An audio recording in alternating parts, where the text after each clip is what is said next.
고린도후서 2장 보겠습니다. 9절에 너희가 매사에 복종하는지 너희의 증거를 알고자 이 일을 위하여 내가 이것을 썼노라. 너희가 누구에게 무엇을 용서하면 나도 그리하고 만일 내가 무엇을 용서했다면 그것은 너희를 위하여 내가 그리스도를 대신하여 용서한 것이라. 사탄이 우리에게서 유익을 취하지 못하게 하려는 것이니 이는 우리가 그의 계략을 모르지 않음이라. 계속해서 사탄의 계략에 대해서, 사탄의 책략에 대해서 지금 계속 공부하고 있죠. 하나님께서는 잃어버린 죄인들을 구원하기 위해서 예수 그리스도를 이 땅에 보내주셨고, 또 예수 그리스도 안에 있는 진리와 은혜와 영생을 주시기 위해서 갈보리 십자가의 고난을 통과하셨죠. 그것이 바로 하나님의 계획이고 하나님의 뜻입니다. 예수 그리스도께서는 그 아버지의 뜻을 실행하기 위해서 이 땅에 오셨고 마침내 그 일을 이루셨습니다. 하나님 편에서는 모든 것이 다 이루어졌습니다. 그것이 각 개개인에게 이제 적용되어지는 일만 남았는데 두 가지로 나누어집니다. 하나는 영원한 생명을 얻는 것이냐. 모든 사람의 죄 문제는 다 해결됐어요. 모든 사람의 죄 문제는 다 제거됐습니다. 근데 그것이 그 사람에게 적용되느냐 하는 것은 개인의 믿음에 달려 있습니다. 그러니까 마음으로 그 사실을 믿고 자신의 입으로 예수 그리스도를 만왕의 왕 만주의 주, 그러니까 주님으로 시인하고 고백하면 하나님의 말씀은 약속하죠. 그 사람은 구원받은 것이고 영원한 생명을 얻은 것입니다. 다만 그 사실을 내가 어떻게 알 수 있는 것이냐, 내가 구원받았는지 구원받지 않았는지 어떻게 알 수 있는 것이냐, 그것은 성장하는 성숙의 그 열매 외에는 알 방법이 없어요. 그것이 그냥 입으로만 고백했는지 정말로 성령에 의해서 예수를 주라고 고백을 했는지 그 둘 사이를 어떻게 구분할 수 있는 것이냐. 그 성령의 열매를 맺지 못하는데 어떻게 내가 구원의 확신을 가질 수가 있겠습니까? 본문에서도 그렇죠. 증거예요. 믿음이라고 하는 것은 반드시 증거를 요구합니다. 마귀는 그 사실을 알기 때문에 그렇게 구원에 이르지 못하도록 방해할 뿐만 아니라 구원받았다 하더라도 끊임없는 의심을 넣어줍니다.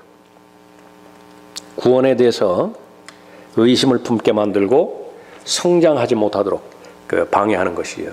또 하나는 무엇이냐면 이렇게 구원받은 다음에 이제 그 사람이 하나님의 진리의 말씀으로 양육을 받아서 잘 훈련을 받아서 그리스도의 충만하심에 장성한 분량에까지 성장해야 되죠. 그래야 어린아이처럼 이리저리 휩쓸리지 않습니다. 속지 않는다 그 말이죠.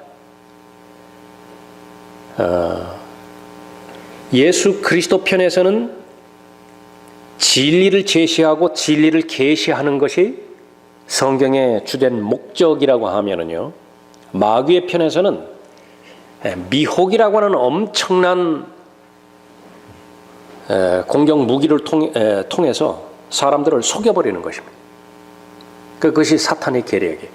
그런데 그것이 어디에서 이루어지느냐라고 하면 그것은 철저하게 사람의 마음 안에서 이루어지는 것입니다. 믿음이 형성되어지는 장소도 마음이고 하나님에 대해서 의심이 일어나는 장소도 마음이에요. 그러니까 마음은 전쟁터입니다. 하나님의 말씀에 대해서 어떻게 반응하느냐, 마귀의 계략에 대해서 어떻게 반응하느냐에 따라서 믿음이 형성되어지고 또 하나님께서 성령 하나님을 통해서 주신 아름다운 영적인 열매들을 잘 지켜낼 수 있는 것인가, 그것이 결정되는 것이죠. 본문 말씀은 이제 마음에 관련된 부분입니다. 마귀는 어디를 공격 목표로 삼는 것이냐, 사람의 이 신체가 아니에요. 그 사람의 눈을 노린다든지 무슨 콩팥을 노린다든지 신장을 노린다든지 그런 것은 아니에요. 그러니까 무엇을 노리는 것이냐 그러면 마음을 노립니다. 마음을. 그러니까 사탄의 계략을 아는 제일 첫 번째 부분은 사탄은 무엇을 노리는 것이냐, 믿음을 노리는 것인데 믿음을 파괴시키고 믿음이 형성되지 못하도록 방해하는 것을 목표로 하는 것인데 그 한복판이 마음이에요. 그래서 그 마음을 지킬 수 있어야 되는데 그것은 바로 하나님의 은혜와 또 진리로 그것을 잘 지켜낼 수 있어야 되죠. 10절 다시 보십시오. 9절. 너희가 매사에 복종하는지 너희의 증거를 알고자 이 일을 위하여 내가 이것을 썼노라. 내용이 뭐죠? 10절에 너희가 누구에게 무엇을 용서하면 나도 그리하고 만일 내가 무엇을 용서했다면 그것은 너희를 위하여 내가 그리스도를 대신하여 용서한 것이라. 이 부분에 대해서 벗어나면 이제 사탄이 유익을 취하는 거예요. 이 말씀 안에 들어있으면 사탄이 전혀 유익을 취하지 못해요. 그러니까 그것을 우리는 잘 알아야 되는데 사탄의 계략입니다. 사탄이 우리에게서 유익을 취하지 못하게 하려는 것이니 이는 우리가 그의 계략을 모르지 않음이라. 적의 전술과 전략을 완벽하게 잘 아는 것입니다. 알았다면 이제 어떻게 되는 것이냐. 끊임없이 적용을 해야 되는데 이 적용하는 것은 이제 기도예요. 그러니까 우리가 아주 어렵게 하나님의 진리의 지식을 잘 알았잖아요. 아주 소중하게 알았다. 그러니까 그것을 열매 맺기 위해서는 이제 마지막 한 단계가 거쳐 있어요. 기도라고 하는 과정을 통해서 자기 부인을 해야 돼요. 예수 그리스도를 시인을 해야 돼요. 그런데 마귀의 계략은 무엇이냐 이게요. 다 거기까지는 잘 갖췄음에도 불구하고 마지막 한 단계를 하지 못하게 만드는 거예요. 사람들이 말하는 것처럼 마지막 2%가 부족해요. 그래서 98을 가지고 있는 사람이나 전혀 가지고 있지 않은 사람이나 아무런 변화가 없어요. 그러니까 나는 98을 가지고 있다. 거기에만 만족하게 만들어버리는 것이 마귀의 계략입니다. 하나님의 입장에서 그 사람을 거부하면 우리는 절대 그 사람을 받아들일 수 없습니다. 하나님께서 거부하는데 우리가 마음이 너그럽다고 해서 그 사람을 받아들였다. 그러면 죄 짓는 거예요. 또 대조적으로 하나님께서 받아들이셨어요. 그 사람을. 내 마음에 안 든다고 해서 안 받아들인다. 그것도 죄 짓는 거예요. 그것이 계략이라고 말해요. 사탄의 계략이라. 오늘 우리가 사탄의 그 계략에 대해서 다루는 이 부분들, 마음에 마귀가 뿌린 씨가 있죠. 그것은 바로 독뿌리에 해당되는 것인데 성경에서는 그것을 쓴뿌리라 그렇게 말씀하고 있습니다. 교재에 나와 있죠. 하나님의 은혜로 구원받은 이후 계속하여 은혜 아래에서 자라 더욱 아버지 하나님을 잘 알아갈 때 영적으로 성숙해지며 하나님의 뜻대로 신중하게 의롭게 경건하게 이 현 세상을 살아가는 법을 계속 배우게 되어 구원받은 목적대로 살게 된다 그랬어요. 하나님께서는 창조주 하나님이시죠. 창조주 하나님이시라고 하는 것은 목적이 있다라고 하는 사실입니다. 만드신 분이기 때문에 목적이 있어요. 그러니까 왜 구원해 주셨습니까? 거기에는 목적이 있다고요. 은혜를 주셨을 때는 은혜를 주신 목적이 있고 자비를 베푸셨을 때는 자비를 베푸신 목적이 있는 것이죠. 디도서 2장 11절에서 이는 구원을 주시는 하나님의 은혜가 모든 사람에게 나타나서 우리를 가르치시되 불경건과 세상 정욕들을 거부하고 우리로 신중하며 의롭고 경건하게 이 현 세상을 살아가게 하시며 그 복된 소망 곧 위대한 하나님이신 우리 구주 예수 그리스도의 영광스러운 나타나심을 기다리게 하셨음이니 목적이에요. 그런데 구원 받았는데 예수 그리스도의 다시 오심을 기다리지 않는다. 그러면 다른 것은 몰라도 성경의 조명에 의하면 그 사람은 구원 받았는지 구원 받지 않았는지 제일 처음 거기서부터 다시 출발을 해야 돼. 그 복된 소망 곧 위대한 하나님이신 우리 구주 예수 그리스도의 영광스러운 나타나심을 기다리게 하셨음이니 그가 우리를 위하여 자신을 주신 것은 왜 주셨어요? 우리를 모든 죄악에서 구속하시고 자신을 위해 정결케 하사 선한 일에 열심을 내는 독특한 백성이 되게 하려 하심이라.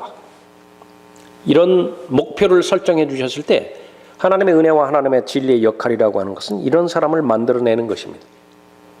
그럼 마귀의 편에서는 어떻게 돼? 절대로 이런 사람이 돼서는 안 되는 거지요.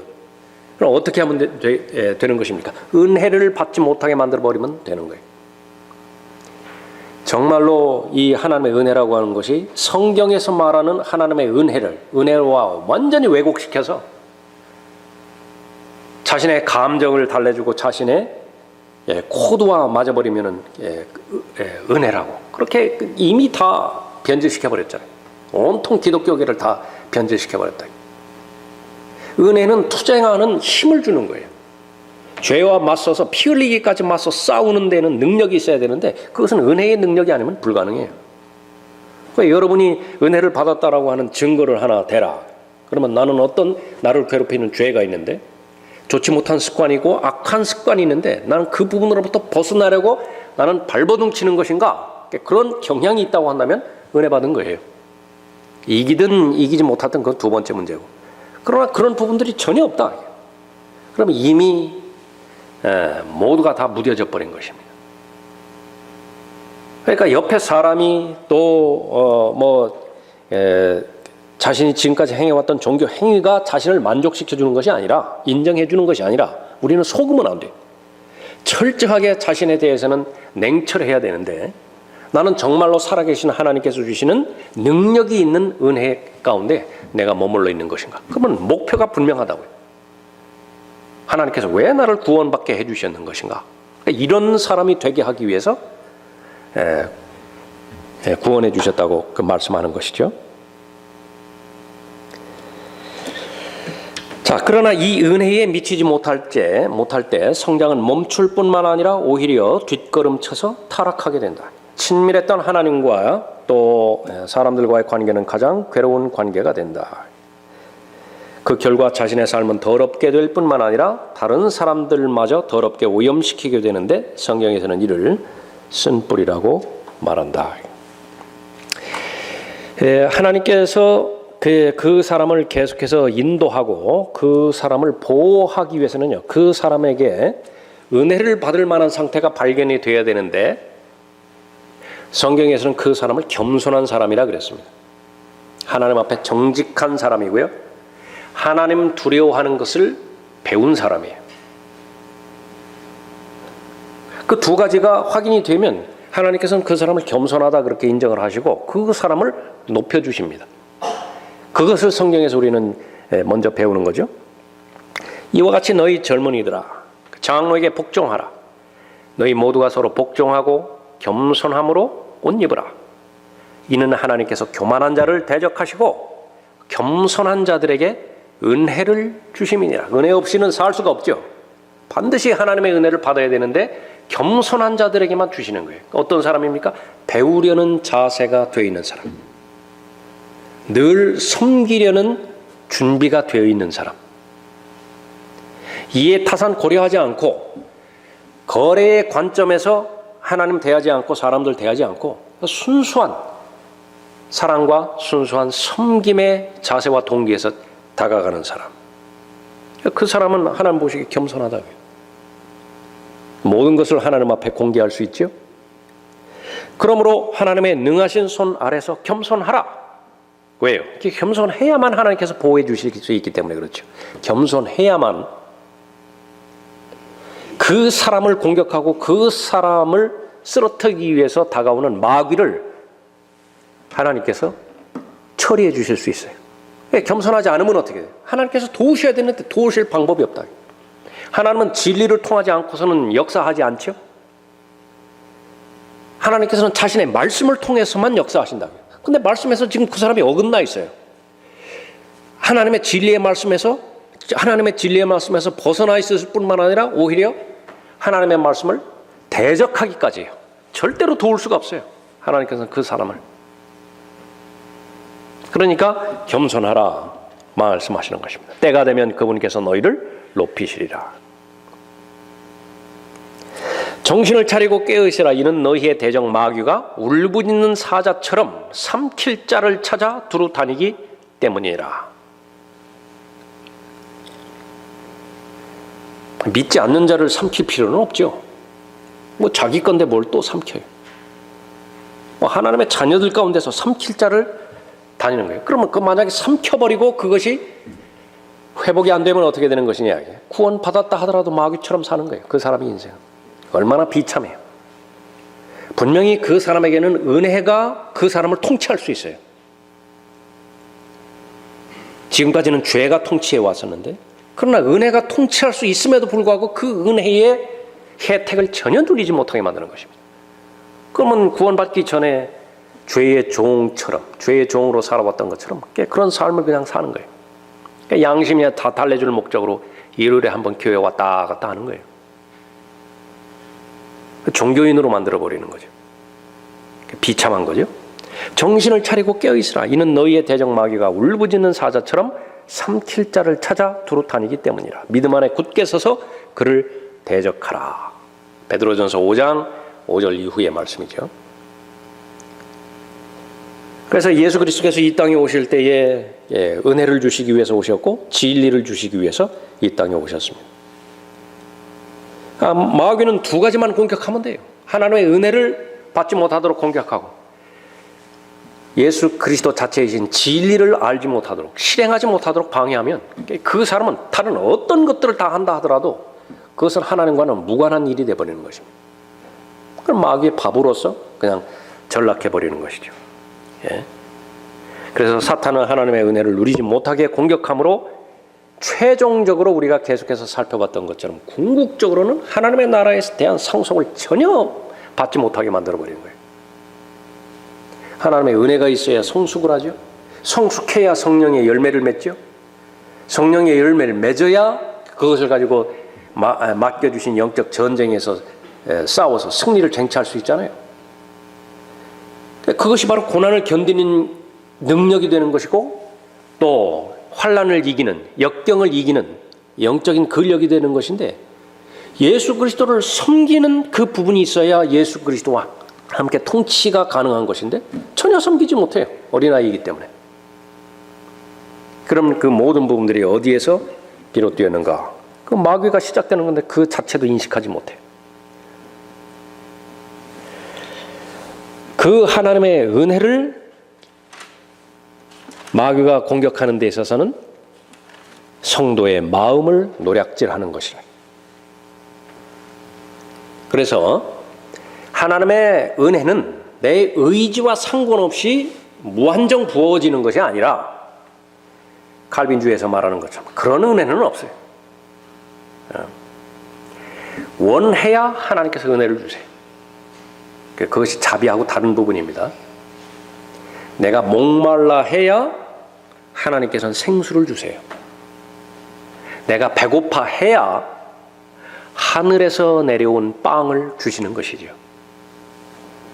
그런데 목마른 상태임에도 불구하고 생수를 얻지 못할 수 있어요. 배고픔에도 불구하고 빵은 무한정으로 쌓이는데 나에게 적용되지 못할 수도 있다. 이게 무엇 때문에 그런 것이냐? 마귀의 공격 때문에 그런 거예요. 그래서 히브리서 12장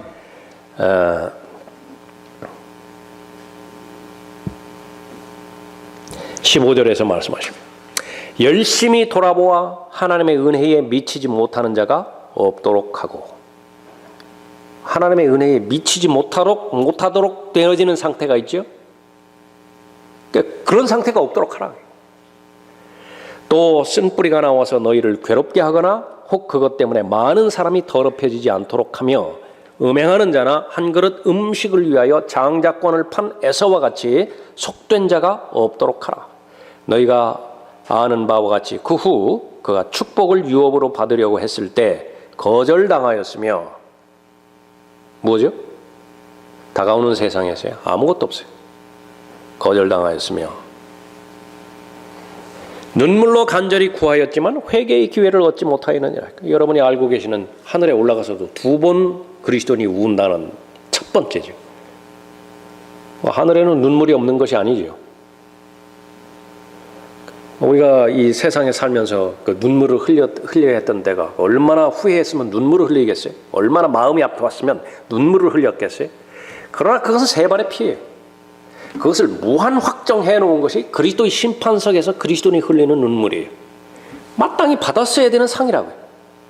마땅히 활용했어야 되는 기회를 다 잃어버린 것이라. 하나님의 상속자일 뿐만 아니라 그리스도와 함께한 공동 상속자라고 하는 신분을 주셨음에도 불구하고 그것을 전혀 누리지 못해요. 그냥 타이틀만 있어요. 타이틀만. 명색이 장군인데 휘하 부하가 없어요. 단 한 명도 없어요. 그런 상태가 되는 것이죠. 그것을 미리 말씀해 주시는 것입니다. 쓴뿌리, 바로 이 쓴뿌리는 성경에서 그 사람을 나무에 많이 비유를 했죠. 나무에. 그 나무는 무엇을 보고 알 수 있는 것이냐? 열매를 보고 알 수 있다고 하는데 그 열매의 시작은 어디겠어요? 뿌리 아니겠습니까? 뿌리. 가지도 보이고 꽃도 보이고 열매도 보이는데 뿌리는 보이질 않아요. 거기서 제일 먼저 우리가 알아야 되는 것이 마음입니다. 마음. 그러니까 다른 사람은 본인의 마음에 대해서 관심이 없어요. 그것이 계량 측정 불가능한 것이니까요. 사람의 수가 모인다. 그건 그 수를 헤아릴 수 있잖아요. 돈이 얼마나 많이 모였다. 그거 헤아릴 수 있잖아요. 그 사람이 땀 흘려서 열심히 무슨 일을 한다. 보이잖아요. 그 사람이 열심히 일하는 것인지. 근데 도대체 그 사람의 속마음이 무엇인지 아무도 모른다. 본인과 하나님만과 마귀만 알아요. 거기에서 예수님께서 가장 신랄하게 바리새인들을 책망했던 것. 바리새인은 겉으로 볼 때는 100점 만점이었다고요. 안식일을 빼먹기를 해요. 11조를 빼먹기를 해요. 뭐 금식기도 그 정해놓은 금식기도를 위반을 하기를 해요. 그 마음을 들여다봤을 때는요. 바리새인이 이 마귀가 뿌려놓은 씨에 비교해서 본다고 한다면 쓴뿌리가 내리지 않는 바리새인이 없을 정도로 다 했다. 그래서 뿌리이기 때문에 보이지 않는다. 갈라디아서 6장 7절에서 속지 말라 그렇게 말했죠. 그러니까 제일 무서운 것은 본인이 본인을 속여버리는 거예요. 리플리 증후군이라고 그랬죠. 리플리 증후군. 청와대 직원임을 한두 번 사칭하고서 일을 벌였는데 그것이 3번, 4번 반복되니까 본인이 청와대 직원인 줄 알아요. 무서운 겁니다. 무서운 거라. 일반 사회에 살아가는 데 있어서 그렇게 무서운 것인데 영적인 부분에 있어서는 더 그렇다고요. 더 그렇다. 무엇이 그것을 자신을 속이는 거예요? 지식이 속이는 것이라고요. 지식이. 계속해서 우리가 언급하는 것이지만은 하나님의 진리의 지식은 반드시 순종이라고 하는 과정을 통해서 열매를 맺게 되어 있는데 순종하지 않아요. 그러면 자기가 무언가 된 줄로 안다. 서 있는 줄 아는 것이지요. 성경은 그것을 경고하고 있습니다. 속지 말라. 하나님은 우롱당하지 아니하시느니라. 이는 사람이 무엇을 심든지 그대로 거둘 것이기 때문이라. 쓴 뿌리를 심을 이유가 없어요. 그럴 필요가 없어요. 왜 그렇습니까? 그걸 심었다면 반드시 거두게 되는 것이고 거둔다 하더라도 훨씬 많은 것을 거두게 된다라고 하는 추수의 법칙을 우리는 모르지 않아요. 그러니까 반드시 안다고요. 죄를 심었으면 반드시 죄를 거두게 되어 있고 하나를 심었으면 최소 30을 거두게 되어 있다. 반면에 그래서 육신에 심지 말고 세상과 죄에 심지 말고 성령에 심으라고 언급하고 있죠. 자신의 육체에 심는 자는 육신으로부터 썩은 것을 거두고 성령에 심는 자는 성령으로부터 영생을 거두리라. 병행해서 알아야 될 것은요. 나는 이 쓴 뿌리로부터 자유롭다. 그렇게 말하면 이미 이제 넘어간 거예요. 평생 동안 우리 육신의 죄들의 몸에서 분리돼서 자유롭게 되어질 순간까지 어떤 누구도 이 쓴 뿌리의 위험으로부터 자유롭지 않아요. 이것을 만약에 무시해버리면 어떻게 되는 것이냐? 방치하게 되어지죠. 자신의 마음속에 온갖 엄청난 독극물들을 그냥 쏟아붓는 것입니다. 고의적으로 쓴 뿌리를 키우는 결과를 갖게 되는 것이. 병균, 세균 방지하기 위해서 일일이 손 닦고 양치질하고 뭐 또 샤워하고 비타민제 복용하고 면역력 키우려고 그러는 거 아니겠어요? 근데 이 영적인 부분에 있어서는 이 부분이 그 쓴뿌리에 대해서 잘 알지 못하면, 마귀의 계략을 알지 못하면 스스로 불러들이기도 한다. 스스로 죄를 사랑하고 세상을 사랑하고, 그러니까 거기는 어떠한 아버지의 사랑도 없어요. 아버지의 사랑이 없는 곳에 은혜가 있을 리가 없겠죠. 자, 열매를 내는 데는 시간이 또 오래 걸립니다. 사울의 경우를 예를 들었죠. 이스라엘의 첫 번째 왕 사울이었습니다. 처음에는 하나님의 은혜로 왕이 됐어요. 얼마나 겸손했습니까? 베냐민 지파 출신인데 초라한 지파였었죠. 여기에서 무슨 왕이 나오겠습니까? 그렇게 시작한 사울이었습니다. 그 겸손한 그 상태를 하나님께서 인정하시고 하나님의 은혜 가운데서 왕국을 통치하는 왕으로 기름 부으셨습니다. 다윗을 얼마나 귀하게 여기셨습니까? 귀하게 여겼어요, 사울이. 그런데 자신이 다윗과 비교의 저울에 올려지게 되는데 여기서부터 자신의 마음을 지키지 못했어요. 백성들이 칭찬을 하는데 자신보다 다윗을 더 칭찬하게 되었죠. 몇 번의 기회가 있었는데 그냥 방치해버린 거예요. 정말로 무서운 것은 필리스티아인 군사들이 아니에요. 사울의 입장에서는. 하나님께서 기름 부으셔서 아무리 작은 나라라 하더라도 그곳의 통치자로 위임하셨다고 한다면 그것은 하나님께서 책임지실 일이겠죠. 아무리 적은 수라 하더라도 하나님 손에 붙잡혀 있다고 한다면 그것은 다수가 되기 때문에 그렇죠. 그러나 다른 것들이 다 갖춰졌다 하더라도 하나님의 도우심을 받지 못하는 상태로 떨어져 버리면 그것은 이제 보장이 되어지지 않는 것입니다. 사울에게 내리는 이 하나님의 은혜에 미치지 못하게 하는 쓴뿌리가 사울의 마음으로 내려갔죠. 즉각적으로 마음이 변질돼 버리는 것입니다. 마음이 변질됐다는 것은 올바른 생각을 하지 못한다 그 말이에요. 비정상적인 생각이 그 사람을 계속해서 끌고 가버리는 것입니다. 왜곡된 생각이죠. 편견이죠. 오해죠. 사실에 입각해 하지 않은 자신의 판단들, 온통 그런 것들이에요. 그래서 이 쓴뿌리가 위험하다라고 하는 것은 이 쓴뿌리가 내려져 버리면 그 사람이 반드시 가져야 되는 분별력을 잃어버려요. 분별력을 잃어버린다. 몇 번 우리가 살펴봤었죠. 이 쓴뿌리가 내리지 않았을 때는 이성적으로 생각이 가능하다고요. 나도 잘못한 부분이 있다고요. 상대방도 잘한 부분이 있어요. 그렇지만 서로 온전하게 이해가 되지 않기 때문에 부딪힌 것뿐이에요. 그렇게 시작하다가 그 선에서 해결되지 않고 이제 감정의 선까지 투입이 되어버리면 나는 천사고 상대방은 악마예요.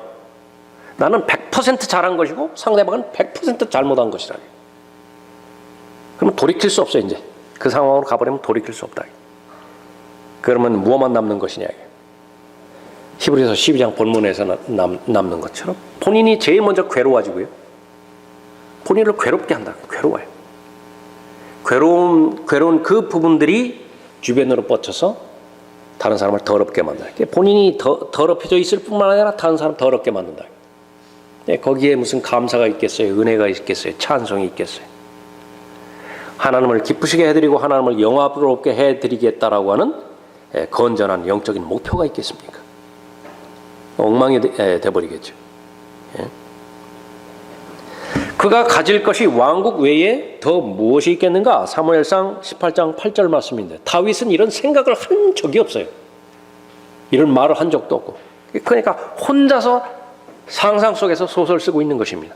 그만큼 무서워요. 그런데 한 번 생각하고 두 번 생각하면요, 상대방이 활동하는 모든 행동들, 말하는 모든 분들이 이 부분을 통과해서 오기 때문에 자신의 신념이 더 확고해져요.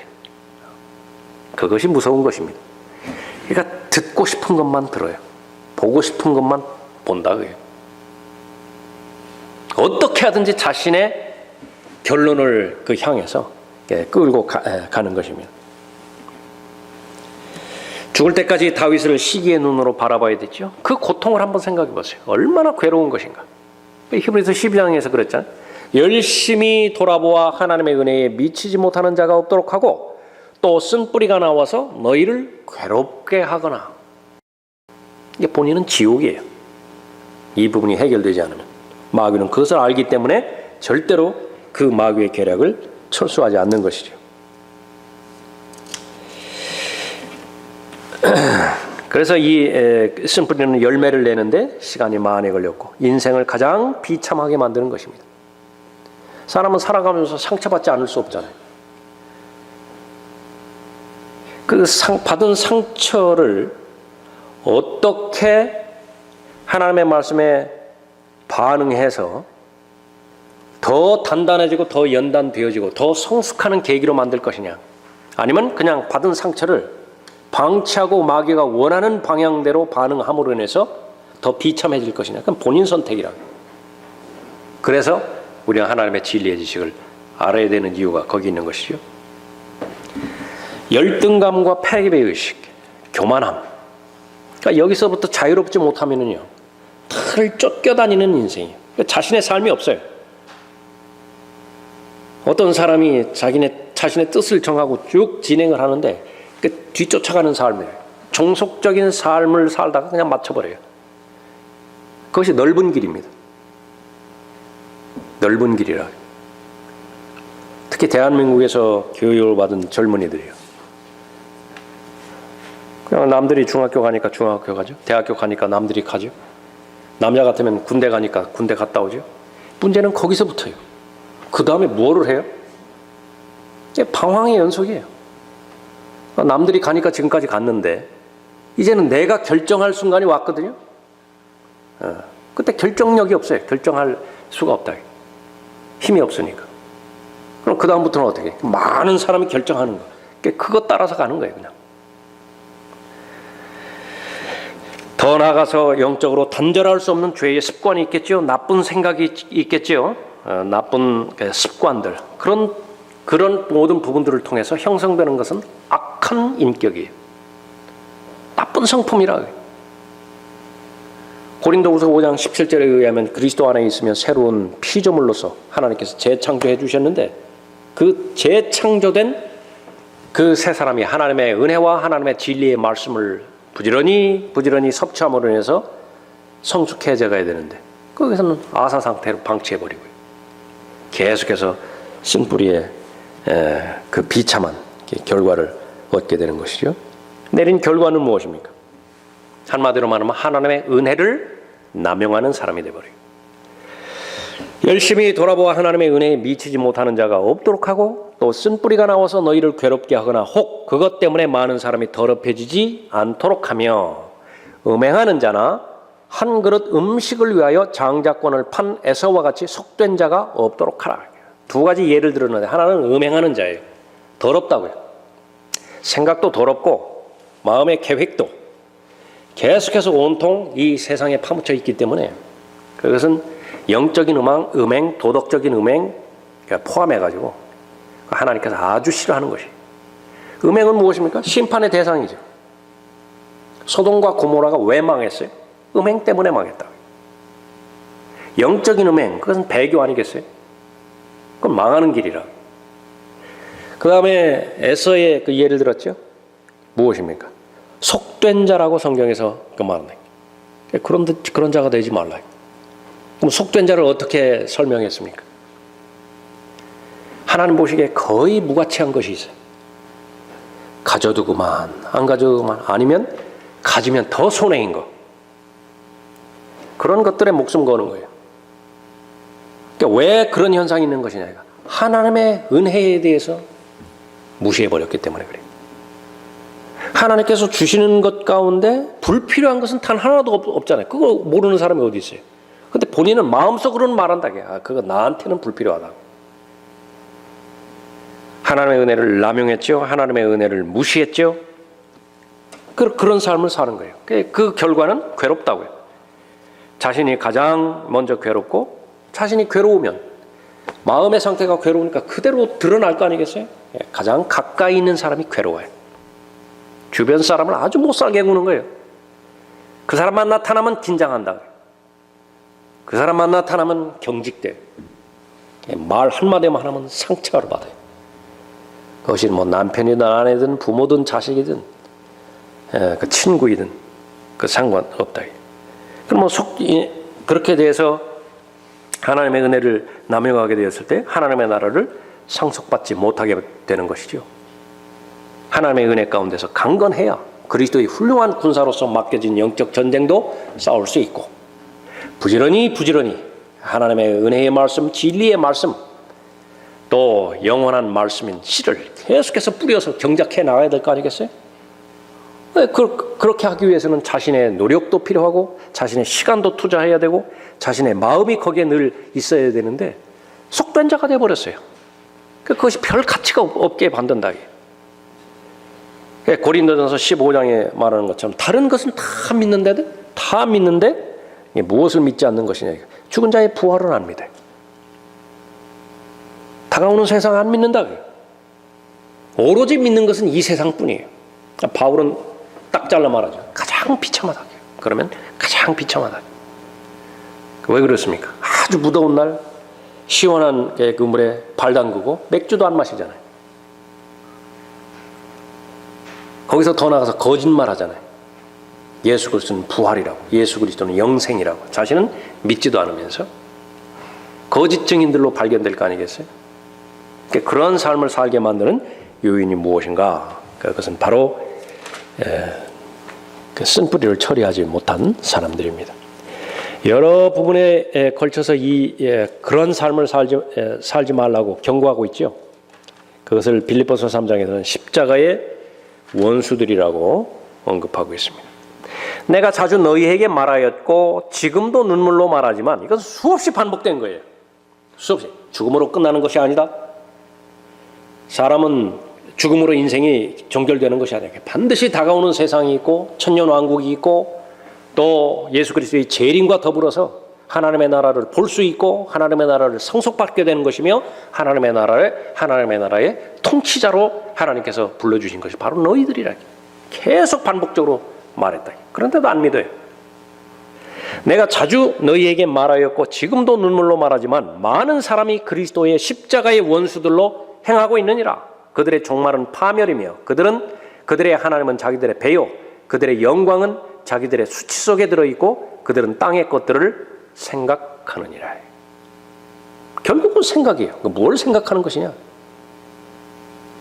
성경은 하늘나라에 대해서 계속해서 계시해주고 있는데 그 마음이 연결이 안 돼요. 이거 머리로는 모든 것들을 갖고 있는데 이것이 내 것이 되기 위해서는 마음과 연결이 되는데 이 마음으로 내려오질 않아요. 이 지식이 계속 경고하고 있는 것이죠. 자, 쓴뿌리 내린 결과 하나님께서 축복하시는 삶이 아닌 육신이 주는 고통의 삶을 살게 된다. 마음의 평안을 빼앗기죠. 괴로운 삶을 살게 되는 것입니다.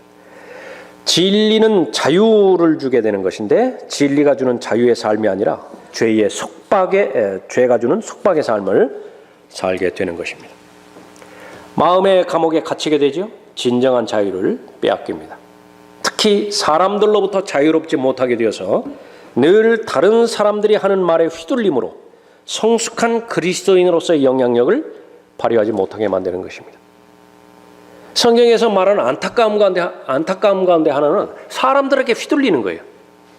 그 사람들이 뭐 대단한 사람들이라고 그 사람들의 입맛에 맞추기 위해서 그 사람들로부터 인정받기 위해서 예수 그리스도를 부인해버리고 진리를 팽개쳐버리고 그러느냐고요. 그럼 누가 그러는 것이냐. 사탕 맛 그 하나만 아는 어린아이들이에요. 좀 깊은 된장국 맛도 좀 보고 고기 맛도 좀 보고 그래야 되는데 그냥 초콜릿과 사탕 그러니까 여기에 길들여져가지고 탄산음료에 길들여져가지고 그거 아니면 찾지를 않아요. 절대로 그런 그 삶을 살지 않도록 권면하는 것입니다. 그리하여 우리가 이제부터는 더 이상 어린아이가 아니요 사람들의 속임수와 교활한 술책으로 사람들의 속임수는 근거가 어디라고요? 마귀로부터 왔다고요. 교활한 술책은 어디로부터 온 것입니까? 역시 마찬가지로 마귀로부터 왔다고요. 다만 마귀는 자신을 숨겨버리는 거예요. 그 사람과의 관계 가운데서 해석하고 그렇게 결론을 내라고 그렇게 충동질 해버리는 것이죠. 사람들은 그렇게 해요. 절대로 그것이 마귀로부터 왔다라고 하는 생각을 갖지 않도록 한다. 그래야 우리가 이제부터는 더 이상 어린아이가 아니요 사람들의 속임수와 교활한 술책으로 그들이 속이려고 숨어서 기다리는 온갖 교리의 풍조에 밀려 이리저리 다니지 아니하고. 성경에서 이것을 경고하고 있죠. 이 말 들으면 그런 것 같고 저 말 들으면 또 어떻게 그런 것 같고 본인의 줏대가 없어요. 뿌리 내릴 수가 없죠. 바람이 부는 대로 휩쓸려 가버리면 어떻게 뿌리를 내립니까? 바람이 불어도 견뎌낼 힘이 있어야 되죠. 비결은 무엇입니까? 사랑 안에서 진리를 말하면 돼요. 오직 사랑 안에서 진리를 말하며 우리가 모든 일에 성장하여 그에게 이르리니 그는 머리시며 곧 그리스도시니라.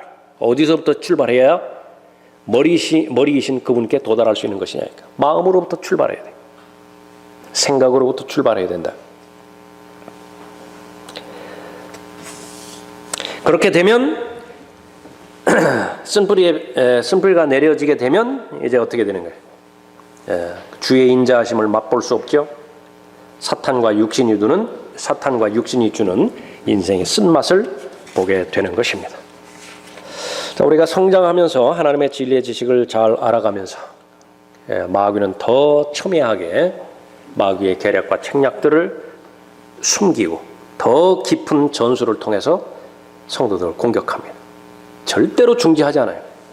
그러니까 그것을 밝히 드러낼 수 있는 능력이 있어야 되죠. 영적인 분별력입니다. 영적인 분별력은 어디서 오나요? 하나님의 계시의 책으로부터 오고 그 계시의 책을 조명해 주시는, 설명해 주시는 성령 하나님의 능력으로부터 오지요. 성령 하나님의 능력을 누가 받는 거예요? 성령을 기쁘시게 해드리면 돼요. 성령께서 충만하게 그 사람을 채워서 그 사람을 인도하고 통치하면 되는 것이지요. 그것이 바로 왜 우리가 성령 충만을 받아야 되는 것인지, 유지해야 되는 것인지 그 이유가 있는 것입니다. 자, 나머지는 계속 다음 시간에 이어서 하겠습니다.